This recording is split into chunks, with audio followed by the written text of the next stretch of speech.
আয়নার সামনে দাঁড়িয়ে আছে অরিয়ন। খালি গায়ে শুধুমাত্র প্যান্ট পরা অবস্থায় নিজের চেহারা আয়নায় দেখতে ব্যস্ত। দুহাত ড্রেসিং টেবিলের উপর রাখা, যেন হাত সরালেই যে কোনো মুহূর্তে পড়ে যেতে পারে। ঘাড় ঘুরিয়ে অন্যদিকে তাকাতেই নজরে আসে ঘুমন্ত পারমিতার চেহারা।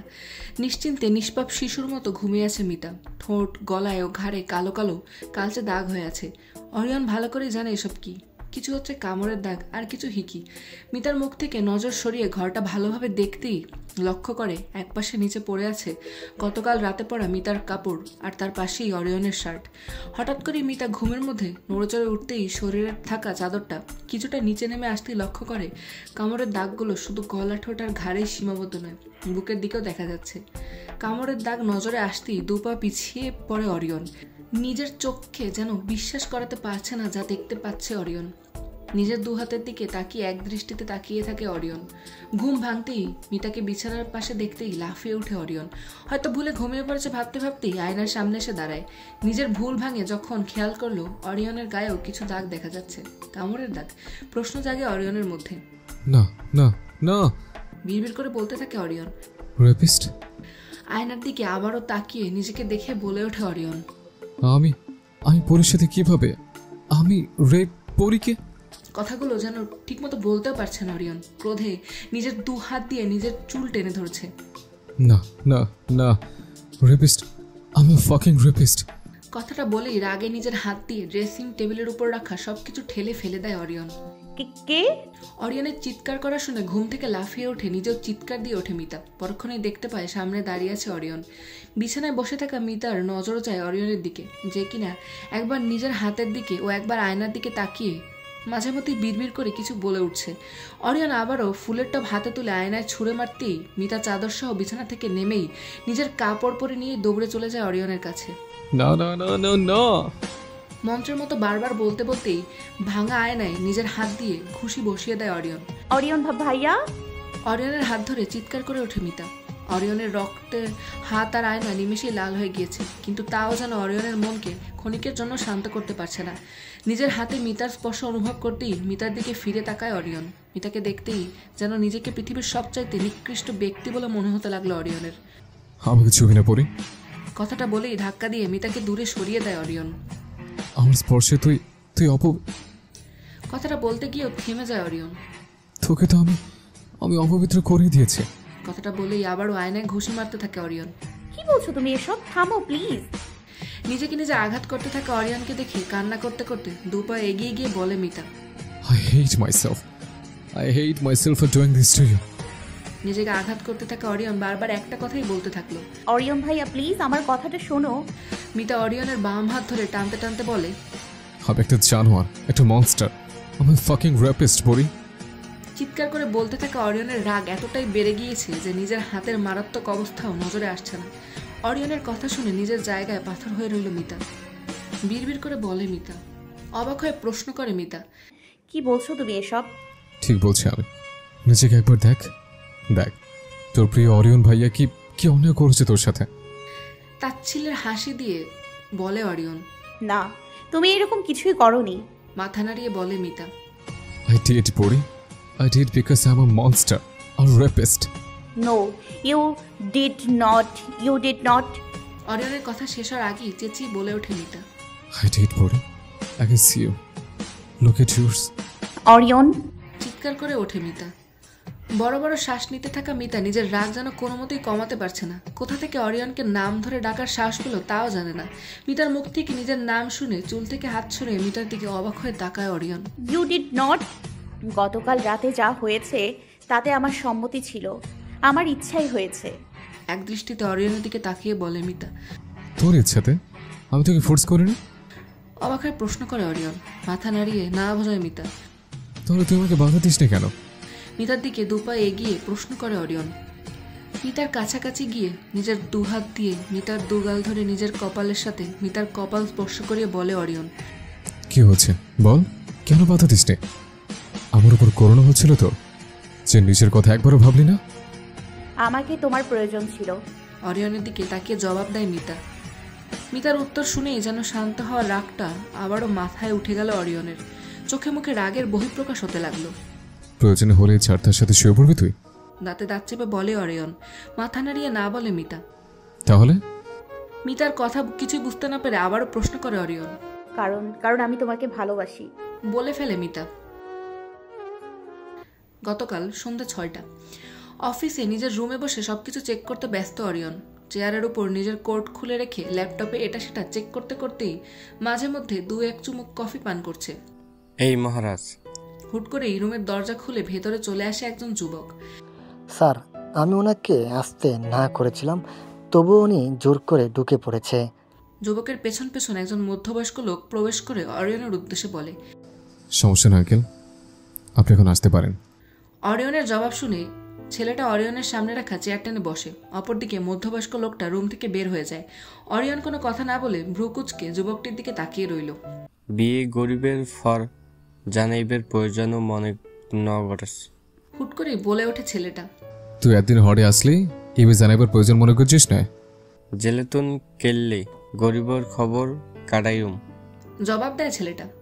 কি জেলে? কিন্তু কিভাবে? এবার চট্টগ্রামের আঞ্চলিক ভাষা বাদ দিয়ে ঠিক করে কথা বলতে শুরু করে অরিয়ন। সব বলবো আর সবকিছু তোর থেকে জেনেও নেব, আগে চল ক্লাসে যাই। অরিয়নের হাত ধরে টেনে উঠিয়ে বলে ছেলেটা। তুই না ফারহান, একটুও বদলাস নেই।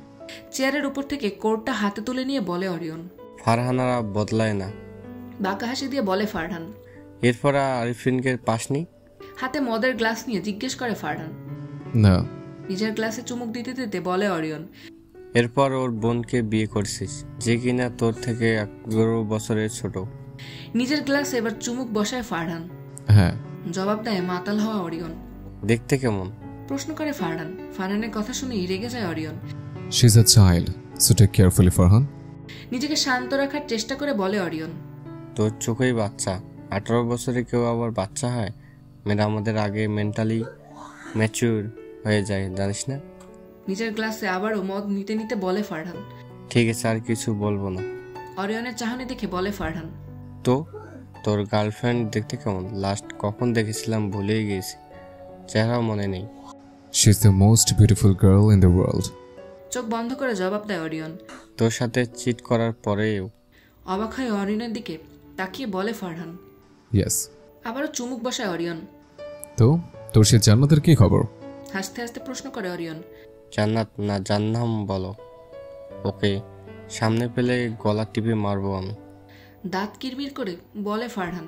তবে যাই বলিস, ও কিন্তু তোর একটা সুন্দর নাম দিয়েছে, ফারহানা আপু। কথাটা বলেই শব্দ করে হাসতে থাকে অরিয়ন। চুপ থাক তুই। আমাকে জেলে পাঠিয়ে ওই মেয়ে ওকে শুধু একবার হাতে লাগালে পাই, তারপর বুঝাবো মজা। ফারহান গম্ভীর হয়ে বলে। হুম। সায় মিলায় অরিয়ন। মাতাল অরিয়নকে গাড়ি থেকে নামিয়ে দিয়ে বাসার মধ্যে দিয়ে গেছে ড্রাইভার। কোনো মতে হেলে দুলে রুমের দরজা খুলতেই থমকে যায় অরিয়ন। সামনেই দাঁড়িয়ে আছে আফরিন। আফরিন, অরিয়নের আফরিন। আমি কখন থেকে অপেক্ষা করছি, আজ এত লেট। অরিয়নের সামনে দাঁড়িয়ে থাকা আফরিন হাসি মুখে কথা বলতে শুরু করলেই 2 কদমে সামনে গিয়ে দাঁড়ায় অরিয়ন।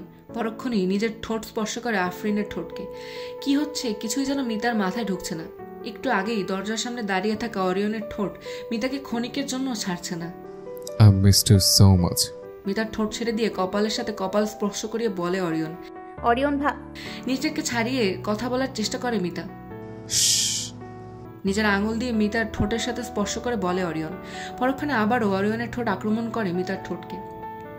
হুট করেই কোলে তুলে নেয় মিতাকে। মিনিটের মধ্যেই মিতা নিজেকে আবিষ্কার করে বিছানার উপর। বিছানায় মিতাকে শুয়ে দিতেই যেন হুঁশ ফিরল মিতার। কি হতে চলছে তা ভালো করেই বুঝতে পারছে Mita. Ori, You know, it hurts. It hurts so much, babe. নিজের হাত দিয়ে মিতার হাত নিজের বুকের বাঁ পাশে রেখে বলে অরিয়ন। বিছানায় শুয়ে থাকা মিতা ভালোই বুঝতে পারছে কাকে আর কার উদ্দেশ্যে কথাগুলো বলছে অরিয়ন। অরিয়নের চোখে এরকম ভালোবাসা তখনই মিতা দেখেছে যখন আফরিনের নাম বা আফরিন সামনে থাকতো। মিতার বুকের মধ্যে অসম্ভব যন্ত্রণা শুরু করছে অরিয়নের চোখ দেখে। মনে হচ্ছে এক্ষুনি কান্নায় ভেঙে পড়বে অরিয়ন। ভালোবাসা কেমন হয় তা মিতা এখন ভালোই জানে। এটাও জানে অপর পাশের মানুষটা আপনাকে ভালো না বাসলে কেমন অনুভব হয়। You didn't leave me for him, did you? চোখের কোণে পানি জমে থাকা অরিয়নের চোখ দেখতেই যেন আপনা আপনি মিতার চোখ থেকে পানি পড়তে শুরু করলো। I need you. Do you need me, Afrin? আবারও নিজের কপালের সাথে মিতার কপাল স্পর্শ করিয়ে মিতার দিকে তাকিয়ে বলে অরিয়ন। আফরিন, যেই নামটা মিতার খুব পছন্দের, যেই নামটা শুনলেই মুখে হাসি ফুটে ওঠে মিতার মুখে, সেই নামটা শুনে কোনোদিন মরণ যন্ত্রণা অনুভব করবে তা কল্পনাও করেনি মিতা। মানুষ ভালোবাসায় নিজেকে ধ্বংস করে দেয় বরবাদ। বিনিময়ে কি চায়? চায় শুধু অপর পাশের মানুষের ভালো থাকা। মিতার ভালোবাসাটা ঠিক কতদিনের তা মিতা জানে না, শুধু জানে সামনে তাকিয়ে থাকা মানুষটাকে মিতা খুব ভালোবাসে। এতটাই ভালোবাসে যে তার জন্য মিতা বরবাদ হতেও রাজি, আর সবকিছু বরবাদ করতেও। চোখ দিয়ে পানি পড়তে থাকা মিতা অরিয়নের দিকে তাকিয়ে মাথা নাড়িয়ে নিজের সায় দিতেই হাসি ফুটে ওঠে অরিয়নের মুখে। আলতো করে চুমু খায় মিতার কপালে। চোখ দিয়ে গড়িয়ে পানি পড়তে থাকা মিতা নিজের হাত দিয়ে অরিয়নের গলা জড়িয়ে ধরে। বর্তমান কারণ আমি তোমাকে ভালোবাসি বলে ফেলে মিতা। মিতার কথা শুনে প্রথমে কিছুটা অবাক হয় অরিয়ন, কিন্তু পরক্ষণে আবারও ঠিক হয়ে যায়। আমিও তাকে খুব ভালোবাসে পড়ি, কিন্তু ভালোবাসলে এসব হতে দেওয়া ঠিক নয়। মিতার গাল থেকে হাত সরিয়ে কাঁধের উপর রেখে বলে অরিয়ন। মিতা ভালো করে জানে অরিয়ন কোন ভালোবাসার কথা বলছে আর মিতা কোন ভালোবাসার কথা বলছে। আমি তোমাকে সেভাবে ভালোবাসি যেভাবে একজন নারী একজন পুরুষকে ভালোবাসে, যেভাবে একজন স্ত্রী তার স্বামীকে ভালোবাসে, যেভাবে আফরিন আপু তোমাকে ভালোবাসতো। এক নিঃশ্বাসে বলে ফেলে মিতা। মিতার কথা শুনে কাঁধ থেকে হাত সরিয়ে নেয় অরিয়ন। অবাক দৃষ্টিতে তাকিয়ে থাকে মিতার দিকে। পরক্ষণেই চেহারায় গাম্ভীর্য ফুটে ওঠে। মিতার থেকে দূরে সরে ঘুরে তাকায় অরিয়ন। নিজের জায়গায় স্থির হয়ে দাঁড়িয়ে থাকা মিতা অরিয়ন কি করছে তা দেখতে ব্যস্ত। কেন হঠাৎ করে মনের কথা বলে দিল তা বুঝতে পারছে না, তবে বলাটা জরুরি ছিল। রেপিস্ট না, অরিয়ন এসব ভুলেও করতে পারবে না। তবে আফরিন ভেবে যা হয়েছে তাতে কি মিতার একটুও কষ্ট হয়নি? হয়েছিল। তুই সব কিছুই বলিস না। মিতার দিকে না তাকিয়েই সিরিয়াস হয়ে বলে অরিয়ন। কিন্তু আমি তো তুই কিছু বলিস না, আমিও ভেবে নেব। আমি কিছুই শুনিনি। এরকম কিছু তুই বলেছিস সেটা বলে যা। কিন্তু অরিয়ন ভাইয়া, খবরদার নাম ধরে ডাকবি না পড়ে।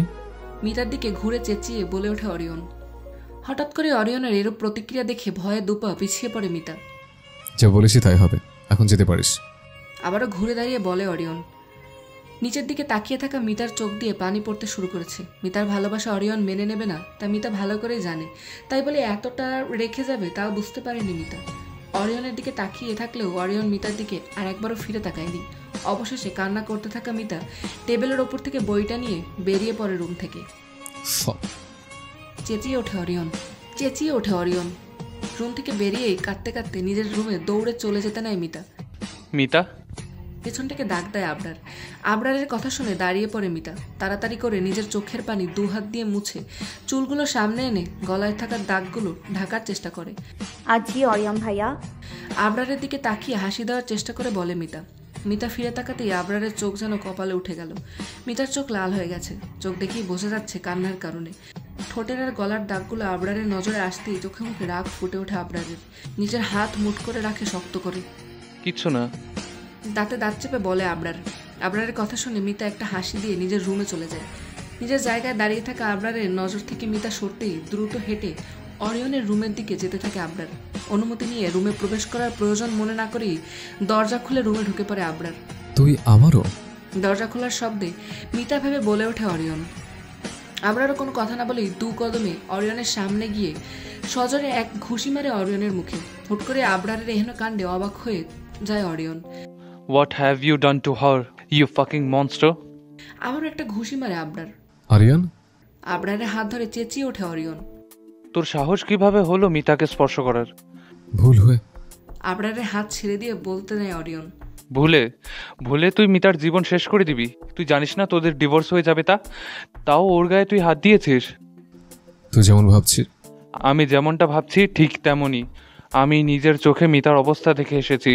তুই একটা জানোয়ার। মুখ সামলে কথা বল আরিয়ান। এবার গম্ভীর হয়ে বলে অরিয়ন। আমি মুখ সামলে কথা বলবো, তুই আগে বল তোর সাহস কিভাবে হলো মিতাকে স্পর্শ? She is my wife. I have all the right, Aryan. হুট করে আবরারের গলা চেপে ধরে অরিয়ন। হঠাৎ করে অরিয়নের এমন করা দেখে থতমত খেয়ে যায় আবরার। বড় বড় চোখ করে তাকিয়ে থাকে অরিয়নের দিকে। She is my wife, my, not yours, Aryan. So stay in your limit. Abrar অবাক হয়ে তাকিয়ে রইল অরিয়নের দিকে। অরিয়নের হঠাৎ কি হলো অরিয়ন জানে না, শুধু জানে বারবার মিতা নামটা শুনতে বিরক্ত লাগছে অরিয়নের। দুজনের দিকে তাকিয়ে রইল। কিছুক্ষণের মধ্যেই যেন ঘোর কাটলো অরিয়নের। তাড়াতাড়ি করে আবরারের গলা থেকে হাত সরিয়ে দুপা পিছিয়ে পড়ে অরিয়ন। মিনিটেই চোখে মুখে ফুটে ওঠে অনুশোচনা। আরিয়ান, নিজের আদরের ছোট ভাই আরিয়ানের গায়ে কখনো হাত তোলেনি অরিয়ন, আর আজ সেই ভাইয়ের গলা টিপে ধরেছে তা যেন বিশ্বাসই করতে পারছে না নিজেই। একবার নিজের হাতের দিকে আবার আবরারের দিকে তাকিয়ে থাকে। আরে অরিয়ন কথা বলার আগেই রুম থেকে বেরিয়ে যায় আবরার। রাগে দেয়ালে অনবরত ঘুষি মারতে মারতে বলতে থাকে অরিয়ন। সারাদিন মিতা নিজের রুম থেকে বের হয়নি। শায়লাকে দিয়ে রুমের মধ্যে খাবার আনিয়ে খেয়ে নিয়েছে। এখনও নিজের রুমে বসে একা একা আকাশের দিকে তাকিয়ে গান শুনে যাচ্ছে মিতা। আচ্ছা, আমার কি উচিত তোমাকে ঘৃণা করা রিয়ন? কিন্তু কি জন্য করব? তুমি একজনকে মন থেকে ভালোবেসেছিলে, তাই? তা জানা সত্ত্বেও তোমাকে ভালোবেসে ফেলেছি, তাই? তাকে ভেবে তুমি নিজের ফিলিংস আমার কাছে শেয়ার করেছো, তাই? নাকি তোমাকে ভালোবেসে আমি নিজেকে বিলিয়ে দিয়েছি, তাই? নাকি তোমার মতো কাউকে চাইতে চাইতে তোমাকেই চেয়ে বসেছি, তাই? নাকি তুমি আমাকে কখনো ভালোবাসবে না, তাই? মনে মনে ভাবে মিতা। আকাশের দিকে তাকিয়ে কথাগুলো ভাবতেই চোখ দিয়ে পানি গড়িয়ে পড়তে থাকে মিতার। 2 দিন ধরে রুম থেকে মিতা তেমন একটা বের হয়নি। বিশেষ করে যখন হাবিব চৌধুরী আর আনিকা চৌধুরী বাসায় থাকে, তখন এটা সেটার বাহানা দিয়ে রুমেই থেকে যাচ্ছে মিতা। শরীরে থাকা গায়ের দাগগুলো আগের থেকে হালকা হয়ে এসেছে। নিজেকে আয়নায় আরো একবার ভালো করে দেখে মিতা। কাল থেকে কলেজ যাওয়া শুরু করবে আবার। মিতা, মিতা। দরজায় নক করে শায়লা। শায়লার ডাক শুনে তাড়াতাড়ি করে ওড়না গায়ে দিয়ে দরজা খুলে দেয় মিতা। জি শায়লা আপু। হাবিব স্যার ডিনার করতে ডাকছে তোকে। আচ্ছা আপু, আমি আসছি। জবাব দেয় মিতা। খাবার টেবিলে সবাই মিলে অপেক্ষা করছে মিতার জন্য। অরিয়ন হাবিব চৌধুরীর পাশেই বসেছে, অন্য পাশে আনিকা চৌধুরী বসেছে।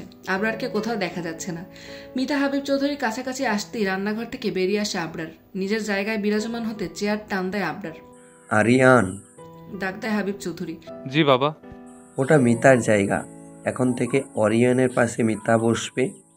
আবরারের দিকে তাকিয়ে বলে হাবিব। কিন্তু বাবা। কোনো কিন্তু নয়, জানিয়ে দেয় হাবিব চৌধুরী। কিন্তু হাবিব, এতদিন ধরে আরিয়ান এখানে বসে আসছে। বলে ওঠে আনিকা। আমি জানি আনিকা, এতদিন অরিয়নের বিয়ে হয়নি, এখন হয়েছি। আনিকা চৌধুরীর দিকে তাকিয়ে বলে হাবিব চৌধুরী। আনিকা চৌধুরী আর কোনো কথা বলল না, তীক্ষ্ণ দৃষ্টিতে মিতার দিকে তাকিয়ে রইল। নিজের জায়গায় গিয়ে বস মিতা। মিতার দিকে তাকিয়ে বলে হাবিব চৌধুরী। মিতা বা অরিয়ন কোনো কথা বলল না। অরিয়ন নিজের প্লেটের দিকে তাকিয়ে রইল এক দৃষ্টিতে। মিতার চেয়ার টেনে অরিয়নের পাশে বসে। সবাই যার যার জায়গায় বসে পড়লে শায়লা আর অন্যরা খাবার দিতে থাকে প্লেটে। হাবিব চৌধুরী একটা খাম অরিয়নের সামনে রাখে। কি এটা? জিজ্ঞেস করে অরিয়ন। খুলে দেখো, বলে হাবিব চৌধুরী। চামচ রেখে খাম খুলতে অবাক হয়ে হাবিব চৌধুরীর দিকে তাকায় অরিয়ন। সবাই তাকিয়ে আছে অরিয়ন আর হাবিব চৌধুরীর দিকে। ইউ আর জোকিং, বলে Orion. You know I don't do this. খাবার মুখে দিতে দিতে বলে হাবিব চৌধুরী। কি আছে খামে? প্রশ্ন করে আনিকা চৌধুরী। আমি যাব না কোথাও। জানিয়ে দেয় অরিয়ন। তাহলে নিপ প্রজেক্ট থেকে তুমি বাদ। সাফ জানিয়ে দেয় Habib Chowdhury. Are you serious বাবা? এই প্রজেক্টের জন্য আমি 3 রাত কাজ করেছি, তুমি এটা করতে পারো না? অরিয়ন রেগে গিয়ে বলে। আর তুমি ভুলে যাচ্ছ এই কোম্পানির মালিক আমি, তাই আমি যা খুশি তাই করতে পারি। অরিয়নের দিকে তাকিয়েই বলে হাবিব চৌধুরী। হয়েছেটা কি কেউ বলবে? আনিকা চৌধুরী রেগে বলে। বাবা আমার আর পরির জন্য হারি মেরে যাওয়ার ব্যবস্থা করেছে। কি? অবাক হয়ে বলে আবরার। বলে ওঠে মিতা। হাবিব, এসব কি বলছো তুমি? বলে আনিকা চৌধুরী।